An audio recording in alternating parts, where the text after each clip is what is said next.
अपर जिला एवं सत्र न्यायाधीश ने बुधवार को हत्या के 3 आरोपियों को आजीवन कारावास की सजा सुनाई है। वर्ष 2022 में चंबल नदी किनारे गांव बनपाड़ा में एक युवक का शव कंकाल के रूप में मिला था, जिसका पीएम इंदौर अस्पताल में कराया गया था। मामले की जांच में पता चला कि मृतक रामेश्वर और आरोपी समरथ दोनों मिस्त्री का काम करते थे। समरथ को आवश्यकता होने पर रामेश्वर ने 60,000 रुपए 2% ब्याज के उधार दिए थे।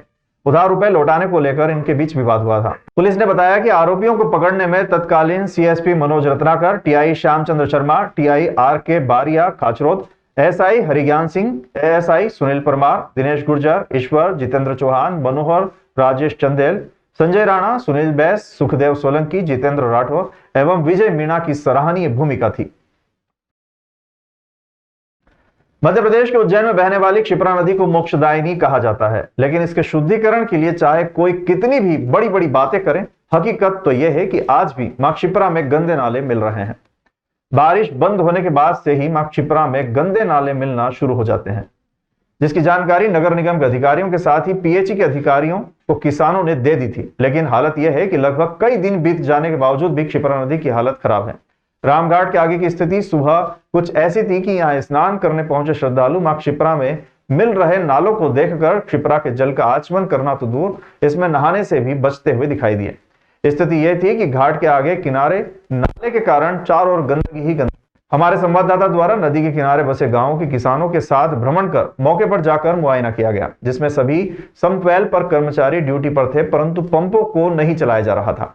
नालों में पानी की आवक अधिक होने के कारण गंदा पानी ऋणमुक्तेश्वर सोमवारिया नाले से सीधा नदी में मिल रहा था। इसी प्रकार नीलगंगा नाले से गंदा पानी सीधे नदी में मिलता हुआ दिखाई दिया। संपूर्ण शहर से निकलने वाला गंदा नदी में जा रहा है। कुछ निजी स्वार्थी तत्वों द्वारा शासन एवं प्रशासन को बदनाम करने के लिए इस योजना को बंद किया गया है, जिसमें पीएचई के आला अधिकारियों का हाथ स्पष्ट नजर आ रहा है। क्षिप्रा शुद्धिकरण योजना को किस प्रकार पलीता लगाया जा रहा है, इसका उदाहरण इस प्रकार से समझा जा सकता है कि नगर निगम पीएचई द्वारा गणगौर दरवाजा, रुद्रसागर, हरिफाटक ब्रिज के नीचे एमपीएस, नीलगंगा, चक्रतीर्थ, सोमवारिया और बंडगर संपवेल पंपिंग स्टेशन से शहर का गंदा पानी इकट्ठा कर उसे सीवेज फ्रॉम सदावल ट्रीटमेंट प्लांट भेजा जाता है, ताकि क्षिप्रा निर्मल बहती रहे। मगर इन स्थानों के पंप अभी तक शुरू नहीं किए गए हैं। इसके चलते शहर का गंदा पानी नालों से इकट्ठा होते हुए क्षिप्रा नदी में डायरेक्ट मिलता है। इस भ्रमण के दौरान जनपद सदस्य अनिल परमार, ऋषिकेश शर्मा, बद्रीलाल सुयल, शैलेंद्र सिंह ठाकुर, संजय पटेल, विनायगा, पुष्पेंद्र चौधरी, आजमपुरा, रामजी आदि ग्रामवासियों ने इस पूरी अवस्था की जानकारी हमारे चैनल को दी। साथ ही ये भी बताया कि अगर इस पानी को किसानों को दिया जाए तो आसपास के गांव सदावल, गोंसा, विनायगा, आजमपुरा, सोड़न के कृषक इस पानी को अपने हजारों बीघा की खेती किसानी में उपयोग कर सकते हैं। मगर पीएचई के अधिकारी इस योजना को शुरू नहीं कर रहे हैं। पहले अक्टूबर में दशहरे के दिन सभी जो पंप है से चालू हो जाते थे और इससे जो ट्रीटमेंट प्लांट पे जो इसका पानी जाता था उसके बाद में सबसे ओवरफ्लो होता था और उससे ओवरफ्लो होने के बाद किसानों को पानी मिलता था। और उसके बाद अभी ये स्थिति हम अधिकारियों से बार बार जाके निवेदन कर लिए, सभी दूर ऑफिस में जाके परेशान हो गए, सभी किसान लोग परेशान हो रहे हैं। उसके बाद में अधिकारी को सुन नहीं रहा है और कोई जवाब संतुष्टपूर्ण जवाब ही नहीं दे रहा है। कितने नाले मिल रहे हैं अभी? इसमें 7 नाले मिल रहे हैं। 7 नाले हैं, जो कि क्षिप्रा शुद्धिकरण के नाम पे काफ़ी योजनाएं बन रही है, खान डाइवर्सन कर रहे हैं, ये कर रहे हैं, वो कर रहे हैं। टाटा ने बार बार खोद कर पूरा शहर तहस नहस कर दिया है। आज ये स्थिति है कि इस पानी से कम हमारे क्षेत्र में 1000 बीघा ज़मीन जो है वो सिंचित होती थी। उन्होंने बार बार मिलने के बाद ये आश्वासन दिया कि 40 MLD पानी एमपीएस पंपिंग हाउस है नीलगंगा पे, वहाँ से चालू किया है। जबकि वहाँ नालों में जो है अभी देख रहे हैं जगह जगह क्षिप्रा मैया में पानी नहीं मिल रहा है। क्षिप्रा गंदी हो रही है, ज्यों की क्यों पानी पूरा जा रहा है, 40 MLD पानी नहीं जा रहा है, वो मिथ्या और झूठ है। सीवेज फार्म पर ट्रीटमेंट प्लांट बना हुआ है। ट्रीटमेंट प्लांट में अभी स्थिति है कि तालाब ही नहीं भरे हैं, आउटलेट से बाहर पानी निकलना तो दूर है। दूसरा, ये जो पानी मिल रहा है अभी ऋणमुक्तेश्वर पर, इसको रोककर सोमवारिया पंपिंग स्टेशन पे जाता है ये पानी, यहाँ रोकने की व्यवस्था भी है। इसके बाद सोमवारिया वाला जो पंपिंग स्टेशन है उस पर पंपिंग नहीं हो रही है। चक्रतीर्थ पे अभी आप चल के देखेंगे तो पूरा पानी नदी में मिल रहा है। इसी प्रकार से छोटे पुल पर, बड़े पुल पर भी पानी मिल रहा है। नाले में तो उनके नहीं डाला, लेकिन आप शिकायत करेंगे कि ताकि ये किसानों को और ये क्षिप्रा मैया को जो गंदी कर रहे हैं इस मामले में सीएम साहब से शिकायत करेंगे। अगर महिदपुर में लगातार भाजपा में मतभेद नजर आ रहा था, जिसमें भाजपा के प्रदेश उपाध्यक्ष बहादुर सिंह चौहान द्वारा लगातार भाजपा के ही कार्यकर्ताओं पर प्रताड़ना अत्याचार किए जा रहे थे, जिसकी शिकायत लगातार पार्टी के आला कमान से की गई थी। लेकिन विधायक बहादुर सिंह चौहान अपनी हरकतों से बाज नहीं आ रहे थे, जिसके बाद महिदपुर में आज उज्जैन के प्रभारी मंत्री गौतम टेटवाल व सांसद अनिल फिरोजिया का एक कार्यक्रम रखा गया था, जिसमें स्वागत मंच पर पूर्व विधायक बहादुर सिंह चौहान को आमंत्रण नहीं दिया गया था। इसके बाद भी वे मंच पर जबरन घुस गए। इसके बाद कार्यकर्ताओं ने उनकी जमकर पिटाई कर दी। 2 शब्दों से अपने विचार प्रस्तुत करें माननीय प्रभारी मंत्री जी।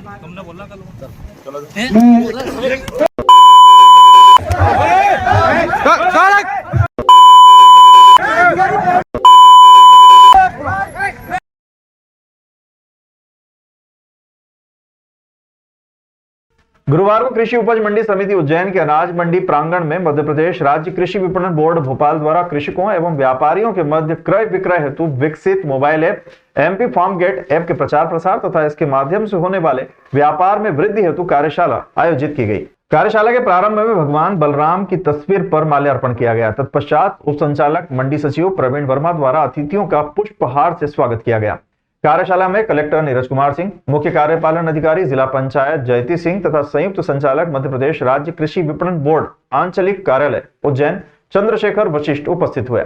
कार्यशाला में अनाज तिलहन व्यापारी संघ के अध्यक्ष जितेंद्र अग्रवाल, सचिव हजारीलाल मालवी, कोषाध्यक्ष अशोक तल्लेरा, भारतीय किसान संघ के संभागीय अध्यक्ष दशरथ पंड्या, कार्यकारिणी सदस्य उपस्थित है। कार्यक्रम में 200 कृषकगण एवं काफी संख्या में व्यापारीगण उपस्थित थे। कार्यशाला को संयुक्त संचालक मंडी बोर्ड चंद्रशेखर वशिष्ठ ने संबोधित करते हुए एमपी फार्म गेट ऐप के निर्माण एवं उद्देश्यों तथा आगामी समय में अधिकाधिक उपयोग करने के संबंध में जानकारी तथा सुझाव दिए। कार्यशाला में कलेक्टर नीरज कुमार सिंह द्वारा कृषकों एवं व्यापारियों को फार्म गेट ऐप के अधिकाधिक उपयोग किए जाने हेतु प्रोत्साहित किया गया। कार्यशाला में स्वागत भाषण उप संचालक मंडी बोर्ड सचिव मंडी उज्जैन प्रवीण वर्मा द्वारा दिया गया। कार्यक्रम का संचालन वरिष्ठ व्यापारी राजेंद्र राठौर द्वारा किया गया तथा आभार महेंद्र जैन द्वारा माना गया। कार्यक्रम में मंडी समिति के अधिकारी कर्मचारी दीपक श्रीवास्तव, कमल बर्मन, जितेंद्र तिवारी, प्रदीप कुमार साहू आदि उपस्थित थे। सामान खरीदना होता है एटलीस्ट शहरों में तो अभी तो अमेजन ऐप है, अमेजन पे कुछ भी ऑर्डर करो तो फिर वो आपके पास 1 दिन में 2 दिन में उपलब्ध हो जाता है। बड़े बड़े शहरों में तो आप अपने अभी ऑर्डर किया, किराने का दुकान का सामान ऑर्डर किया ऑनलाइन ऐप पे और जो है 2 घंटे में आपके पास डिलीवर हो जाता है। ये जो तकनीक विकसित की जा रही है एमपी फार्म गेट की, इसका उद्देश्य यही है कि किस तरीके से किसानों को और बेहतर दाम उनकी फसलों का दिलाया जा सके, वो भी मिनिमम परेशानी के साथ। अगर आप अपनी फसल गांव में बैठे बैठे भी बेच सकते हैं, वैसे गांव में तो बैठे बैठे अभी भी बेच सकते हैं, गांव में व्यापारी रहते हैं जो आते हैं खरीदते हैं, वो पूरा इकट्ठा करके लाके मंडी में बेच देते हैं या जैसे भी आगे प्रोसेस करते हैं। माननीय मुख्यमंत्री जी के निर्देश हैं कि किसानों के हित में हमेशा प्रशासन कार्य करे। इसी को दृष्टिगत रखते हुए आज यहाँ पर मंडी में फार्म गेट ऐप, जिसमें ऑनलाइन माध्यम से किसान अपनी फसल दर्ज करा सकते हैं और व्यापारियों को बेच सकते हैं, जिससे कि उन्हें जो ट्रैवलिंग कॉस्ट आती है वो कम पड़ेगी और आसानी से वो अपनी फसल अपने चयन के स्थान पर बेच सकेंगे। इसके बारे में प्रशिक्षण किया गया है। हमारा टारगेट ये है कि हम लोग सभी ग्राम पंचायतों में किसानों को ये ऐप डाउनलोड कराएंगे और अभी तक हमारा 50,000 मीट्रिक टन की खरीदी इस ऐप के माध्यम से हुई है, जिसमें हम लोग कोशिश करेंगे कि इसे 2 लाख मीट्रिक टन तक। पंचांग गणना एवं धर्मशास्त्र के आधार पर देखें तो मार्गशीर्ष कृष्ण पक्ष की चतुर्दशी तिथि पर शनिवार का योग आ रहा है। क्योंकि चतुर्दशी तिथि शनिवार को प्रातः 11 बजे तक रहेगी, इसी दृष्टि से यह चतुर्दशी ही कहलाएगी। कुछ लोगों के माध्यम से भ्रांति उत्पन्न की गई है कि यह शनिश्चरी अमावस्या है, जबकि पंचांग की गणना तिथि का गणित एवं पर्व काल की स्थिति आदि के आधार पर यदि हम गणना करते हैं तो 30 नवंबर को ही शनिवार के दिन चतुर्दशी तिथि रहेगी। रविवार को यानी कि 1 दिसंबर के दिन स्नान दान की अमावस्या है। इस दिन तीर्थ पर जाकर ही स्नान दान किया जा सकता है। धर्मशास्त्र की गणना के अनुसार देखें तो सूर्य के उदय के समय जो तिथि विद्यमान होती है, पर्व काल के नियम के अनुसार वो तिथि पूरे दिन मानी जाती है, क्योंकि पर्व काल में सूर्य के उदय का अनुक्रम व चंद्र के अस्त का क्रम और तिथियों की साक्षी का क्रम यह देखा जाता है। इस दृष्टिकोण से भ्रम से बचें। शनिश्चरी अमावस्या का जो सब जगह चल रहा है, शनिश्चरी अमावस्या इस साल है नहीं, क्योंकि उदयात की तिथि जो है वो 1 तारीख की है, रविवार की।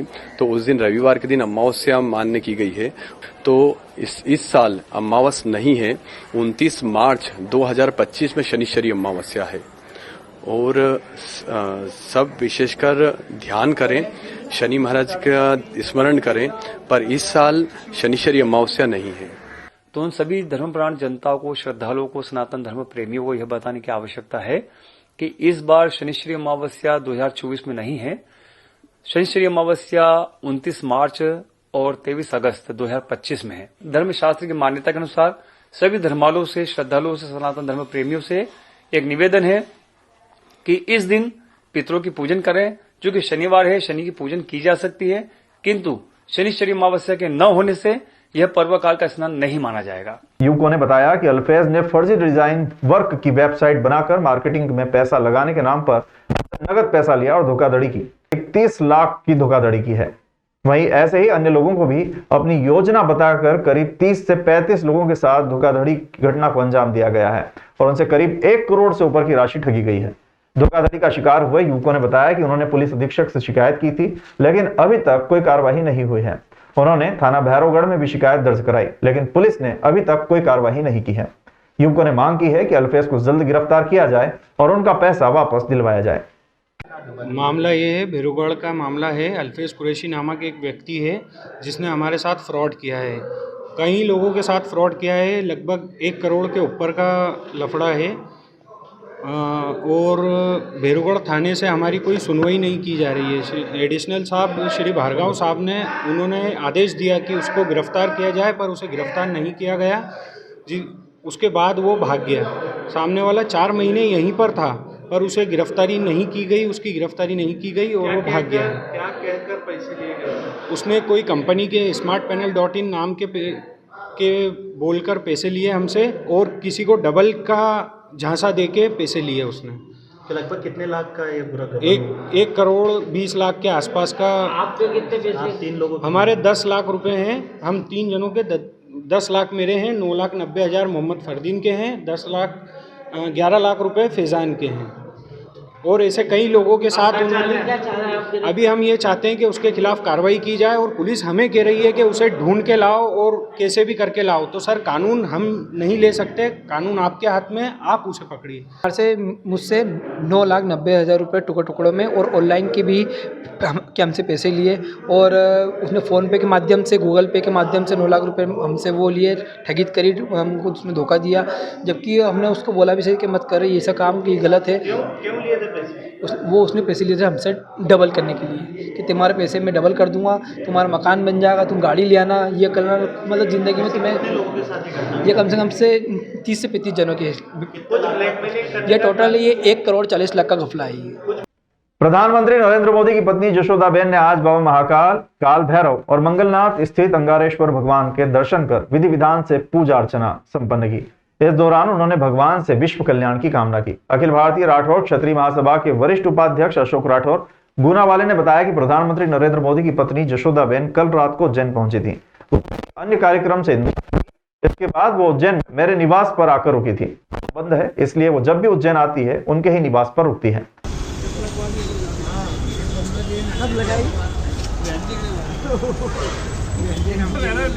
आपके लिए ऊपर आओ, आपको चल के आपके लिए,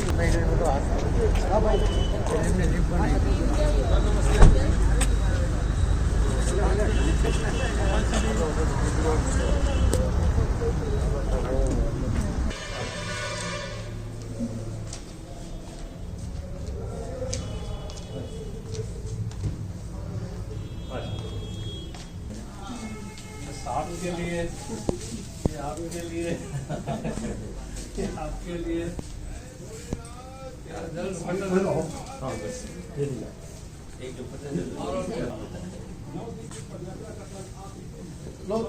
दीदी को तो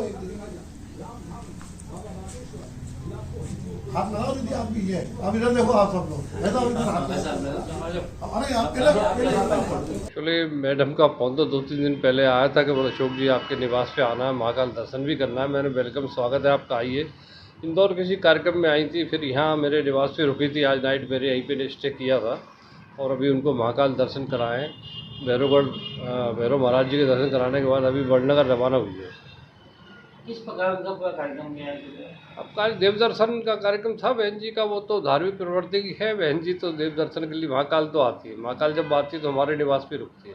कल रात को पहुंचने के बाद आज गुरुवार सुबह जशोदाबेन देव दर्शन के लिए निकली और सर्वप्रथम विश्व कल्याण के लिए बाबा महाकाल के दर्शन किए। जय महाकाल, जय श्री महाकाल, जय श्री महाकाल, जय महाकाल, जय महाकाल, जय श्री महाकाल। इधर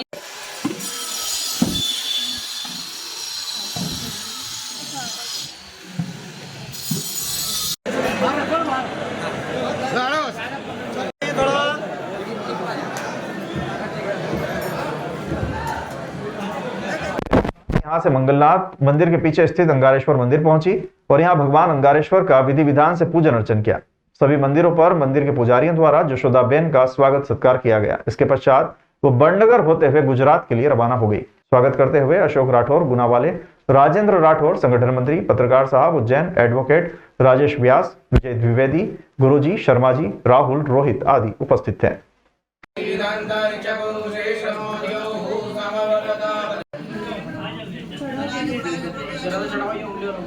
कानपुर में करा हुआ है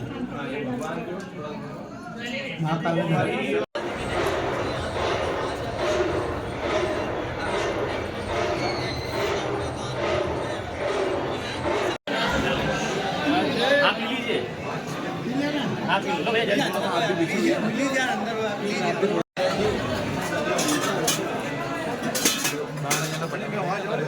महाभूतानि पंचचार्य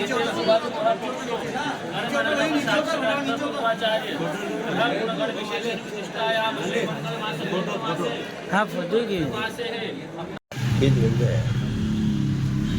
वीडियो नहीं है, फोटो खींच लो।